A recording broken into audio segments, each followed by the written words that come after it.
নমস্কার, কেমন আছেন সবাই? আশা করি সবাই খুব ভালো আছেন। আমিও খুব ভালো আছি। আজকে আমি চলে এসেছি আমাদের গ্রামের প্রাইমারি স্কুলে, যেখানে বাচ্চারা সবাই খেলা করছিল।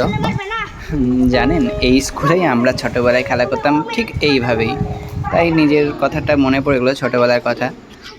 তারপর বাচ্চাগুলো নিজের সারিভাবে দাঁড়িয়ে পড়লো তাদের খেলা শুরু করার জন্য, এবং আমিও দেখতে থাকলাম ওখানে বসে বসে। বেশ ভালোই লাগছিলো খেলা দেখতে, আর ভাবছিলাম যে হ্যাঁ, যে ছোটোবেলার দিনগুলো কতই না সুন্দর ছিল। তারপর এই যে সবাই দৌড়াদৌড়ি করে খেলা শুরু করে দিয়েছে। জানি না কে কোন ধারে, এই যে গোলকিপারও নেই, কোনো গোলকিপার নেই।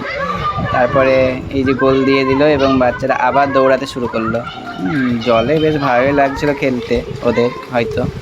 এই যে আবার হাতে করে বল নিয়ে আবার দৌড় দিল, এইভাবেই খেলা চলছিল। ছোটোবেলায় আমাদের কাছে কোনো নিয়ম শৃঙ্খলা থাকে না, তবুও আমাদের মনে হয় যে কতটা আমরা আনন্দে থাকি। কিন্তু বড়োবেলায় আমরা নিয়ম শৃঙ্খলায় অনেক বাধা পড়ে যাই এবং নিয়ম অনুযায়ী হয়তো কাজ করতে হয়। যেমন এই যে খেলাটাই দেখুন না, কোনো নিয়ম নেই, কিন্তু তারা তাও কতটা আনন্দ করে খেলা করছে, তাই না বলুন?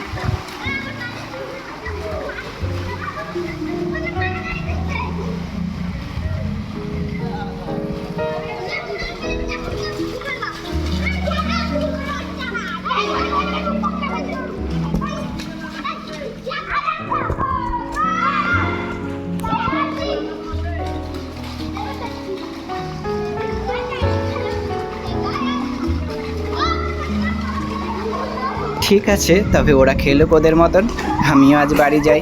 আপনারাও থাকুন, সবাই ভালো থাকবেন, সুস্থ থাকবেন এবং সাবধানে থাকবেন। দেখা হবে পরের আবার একটা নতুন ভিডিওতে। আশা করছি পরের ভিডিও একটা খুব ভালো একটা ভিডিও নিয়ে আসবো আপনাদের কাছে। যদি আপনার এই ভিডিওটি ভালো লাগে তাহলে একটা লাইক, কমেন্ট এবং শেয়ার করে দেবেন। আশা করি সকলের ভালো লাগবে। তবে এখানে ভালো লাগা বা না ভালো লাগার থেকে এখানে আমাদের শৈশব জীবনের মুহূর্তগুলো সব থেকে মনে পড়বে, তাই না বলুন?